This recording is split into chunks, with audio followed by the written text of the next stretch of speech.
Apocalypticism.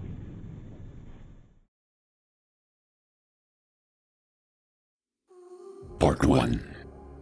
Apocalypticism is the religious belief that the end of the world is imminent, even within one's own lifetime.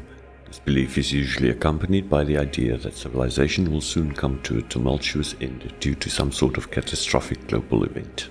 Apocalypticism is one aspect of eschatology in certain religions, the part of theology concerned with the final events of human history, or the ultimate destiny of humanity, societal collapse, human extinction, and so on.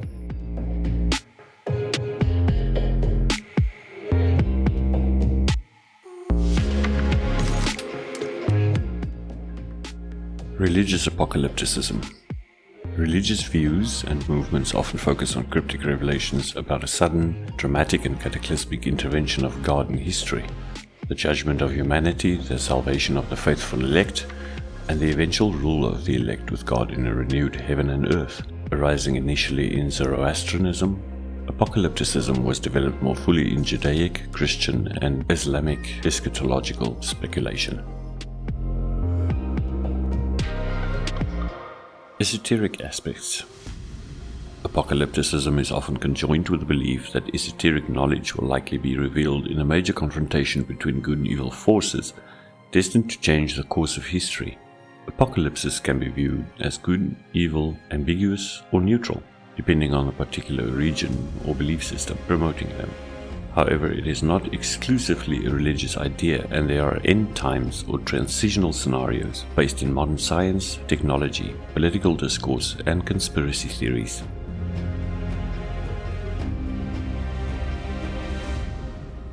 Christianity. Most scholars participating in the third quest for the historical Jesus believe that Jesus was an eschatological prophet who believed the kingdom of God was coming within his own lifetime or within the lifetime of his contemporaries. Simultaneously, some of these scholars tend to see Jesus' predictions as mistaken, although some others view it from the perspective of the conditional nature of judgment prophecy.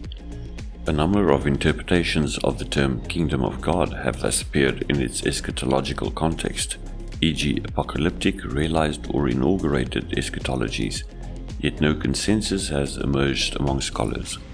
The major focus for Jesus' eschatological teachings in the Gospels is the Olivet Discourse in Mark 13, where Jesus speaks as if Peter, James, and John will personally experience the parousia.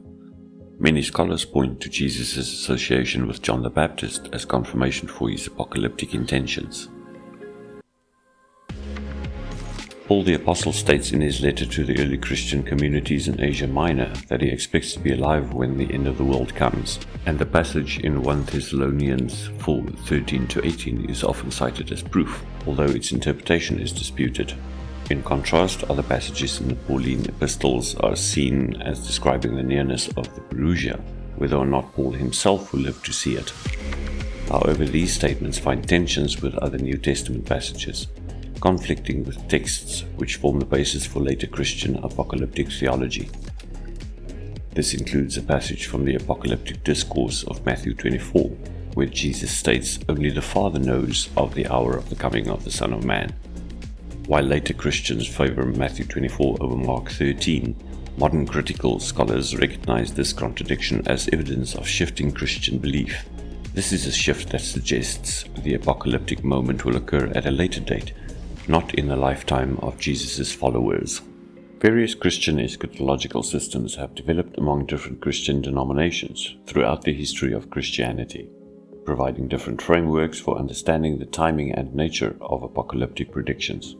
Some, like dispensational premillennialism, tend more toward an apocalyptic vision, while others, like postmillennialism and amillennialism, while teaching that the end of the world could come at any moment, tend to focus on the present life and contend that one should not attempt to predict when the end should come, though there have been exceptions, such as postmillennialist Jonathan Edwards, who estimated that the end times would occur around the year 2000.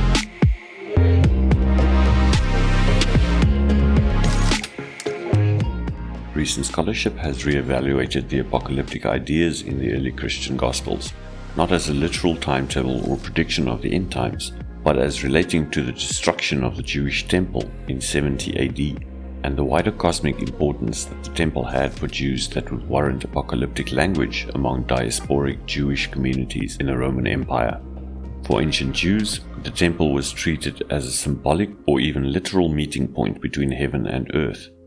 Thereby its destruction would have wider cosmic consequences. Similarly, apocalyptic language was used throughout the Hebrew Bible to describe political and historical catastrophes and not the end of the world.